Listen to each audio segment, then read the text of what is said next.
9절을 보세요. 너와 내가 상관이 없느니라. 그러니까 베드로가 이렇게 생각한 거예요. 아, 우리 주님이 나를 많이 씻어주실수록 내가 더 많이 사랑받는다는 뜻이구나. 그렇게 생각하고는 주님, 그럼 기왕 씻어주실 바에 발뿐만 아니라 내 손과 머리도 다 감아주세요. 아주 엉뚱한 말을 하고 있어요. 여러분, 영적인 무지를 깬다는 것이 이렇게 어려운 거예요. 베드로가 이렇게 무지했습니다. 예수님과 3년을 동행했어요. 예수님이 죽은 자를 살린 것을 목격했어요. 예수님이 무리를 걸으시는 걸 목격했어요. 오병이어 기적을 목격했어요. 예수님의 존재만으로도 귀신들이 소리 지르며 떠나는 것을 목격했어요. 그런 놀라운 현장을 다 목격하고 예수님의 설교를 듣고 예수님의 가르침을 받았어요. 그래도 베드로는 여전히 굉장히 인간적이고 영적인 무지에 빠져 있어요. 예수님과 함께 다닌 사람들조차도 이렇게 영적으로 무지했다면 그저 일주일에 한 번 교회에 와서 설교 듣는 우리가 영적으로 얼마나 더 무지하겠습니까? 일주일에 한 번 교회에 와서 설교 듣는 것으로 영적인 무지가 깨어질 수 있다? 그러면 얼마나 좋아요? 그러나 그런 것이 쉽게 일어나는 것이 아닙니다. 우리는 인정해야 됩니다. 성령님의 특별한 은총과 도우심이 없다면 우리는 영적인 무지를 갖고 살아갈 수밖에 없는 그런 무지한 존재라는 것을 인정해야 돼요. 이런 인정이 있을 때 기도하게 되고요, 성령님을 의지하게 되고요, 이런 인정이 있을 때 말씀에 더 귀를 기울이게 되는 거예요. 10절을 보세요. 자, 드디어 예수님께서 왜 제자들의 발을 씻어주셨는지 그 이유를 밝히기 시작하십니다. 이것은 겸손의 문제가 아니라 깨끗함의 문제라는 거예요. 깨끗함이 뭐죠? 죄 씻음의 문제, 죄 사함의 문제라는 거예요. 그러면서 하시는 말씀이 너희들이 깨끗하나 뭐라고 그랬어요? 다는 아니다라는 거예요. 다는 아니다라는 뜻이 뭘까요? 여기에 더해서 놀라운 말씀을 주십니다. 11절. 다는 깨끗하지 않습니다. 왜요? 가룟 유다가 있기 때문이에요. 여기서 깨끗하다는 의미가 분명해졌어요. 깨끗하다는 것은 죄의 문제예요. 마귀에게 속해 있느냐? 성령에게 속해 있느냐? 마귀의 음성을 따라가느냐? 하나님의 음성을 따라가느냐? 이것이 깨끗함의 기준이 된다는 거예요. 마귀는 죄의 시작입니다. 그러므로 마귀에게 마음을 넘긴 가룟 유다는 깨끗하지 않은 거예요. 그러므로 예수님께서 발을 씻어서 깨끗하게 해주시는 사건은 바로 겸손의 문제, 도덕적 윤리의 문제가 아니라 마귀에게 속한 자를, 죄에 빠진 자를, 절망 가운데 있는 자를 예수님이 깨끗하게 씻으셔서 구원해 주시는 의미를 담고 있다는 거예요.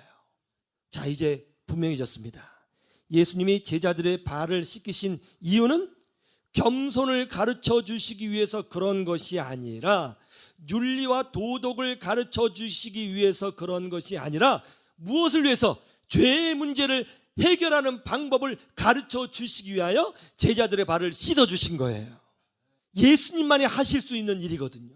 예수님만이 하실 수 있는 일을 보여주신 거예요. 여러분, 죄사함은 하나님만이 하실 수 있는 일입니다.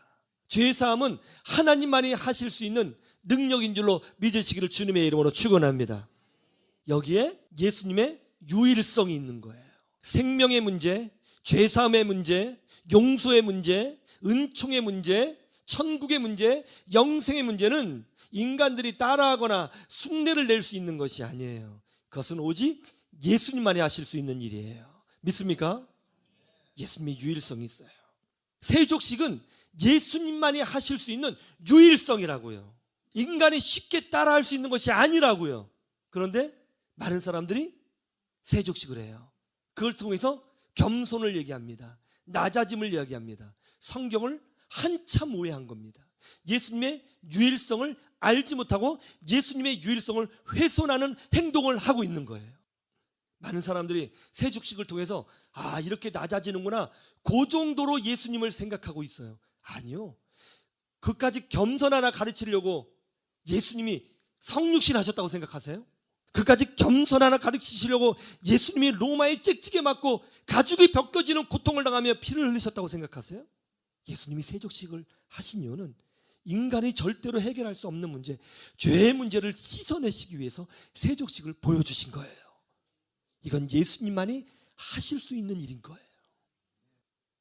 영국의 유명한 스펄전 목사님이 예배를 인도하는데 정말 많은 성도들이 모였어요. 12,000명이 모였어요. 12,000명이. 목사님이 설교를 잘 하시잖아요. 그래서 막 메시지를 선포하니까 성도들이 아멘 아멘 하면서 은혜를 받고 있었습니다. 그런데 그때 예배당 중간쯤에서 한 약간 정신이 이상한 사람이 있었는데 이 사람이 갑자기 벌떡 일어나서는 불이야 불났다 하고 소리를 친 거예요. 그러자 그 미친 사람의 소리에 12,000명이 놀라서 일찍 일어나서 밖으로 뛰쳐나가려고 저 좁은 문으로 막 달려갔어요. 이게 실제 있었던 일이에요. 스펄전 목사님도 놀라서 상황을 봤더니 불난 곳이 없었어요. 연기도 없었어요. 냄새도 없었어요. 아무렇지도 않아요. 그래서 마이크에 대고 말했어요. 여러분, 제가 보니까 화재 느낌이 없습니다. 연기도 없고 불도 없는 것 같습니다. 여러분 진정해 주십시오. 그리고 이렇게 12,000명이나 되시는 분이 함부로 문 밖으로 나가면 사고가 날 수 있습니다. 나가시더라도 질서를 지켜주세요. 이렇게 말했는데 아무도 그 말을 듣지 않고 무조건 앞으로 막 나가려고 했어요.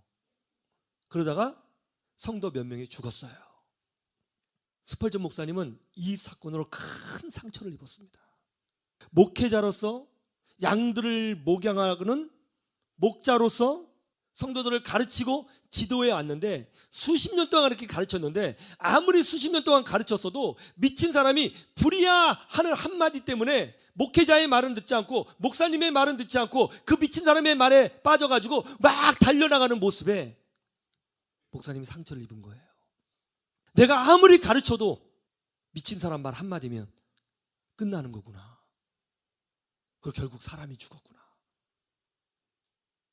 나의 목회는 뭔가. 스펄전 목사님이 그 사건으로 깊은 침체를 경험했어요. 그리고 생각했어요. 예수님도 하나님이신 예수님도 이 땅에 오셔서 생명의 복음을 전하셨지만 배척 받으셨을 때 혹시 이런 느낌이셨을까? 그런 생각을 하게 되셨대요. 제 아들이 영어 듣기 시험을 치는데 영어 방송이 나오잖아요. 근데 저쪽에서 사람들이 쏙닥거리더래요. 뭐라고 저거. 그 순간적으로 뭐라 그러나 하고 집중했대요. 근데 그 사이에 세 문제가 지나갔어요. 초점을 놓치면 진리를 놓치는 거예요. 여러분, 이 세상의 재미, 인간의 경험, 세상의 학문, 세상의 정치, 세상의 지식에 귀를 기울이면 예수님을 놓쳐요. 예수님을 놓치면 내가 왜 여기서 신앙생활하지? 내가 왜 기도하고 있지? 내가 왜 예배를 드려야 되는 것이지? 내가 왜 크리스찬으로 살아야 되는지 그 본질적인 의미와 목적을 상실해요. 예수님을 놓치면 다 잃어버리는 거예요. 그리고 결국 예수님을 놓치면 마귀가 주는 두려움, 좌절, 절망, 낙심, 슬픔, 실패, 아픔, 고통, 영적 무지에 빠지게 되는 거예요. 그러나 예수님의 말씀에 집중하면 낙심 속에서도 찬송하게 되는 줄로 믿습니다.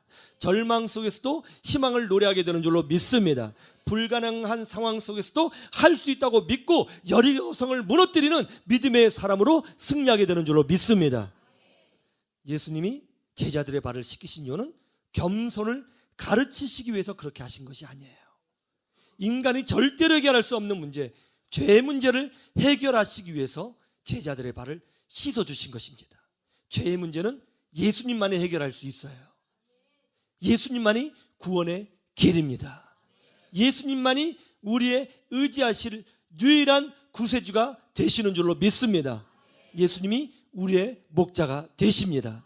이 믿음으로 승리하시기를 주님의 이름으로 축원합니다.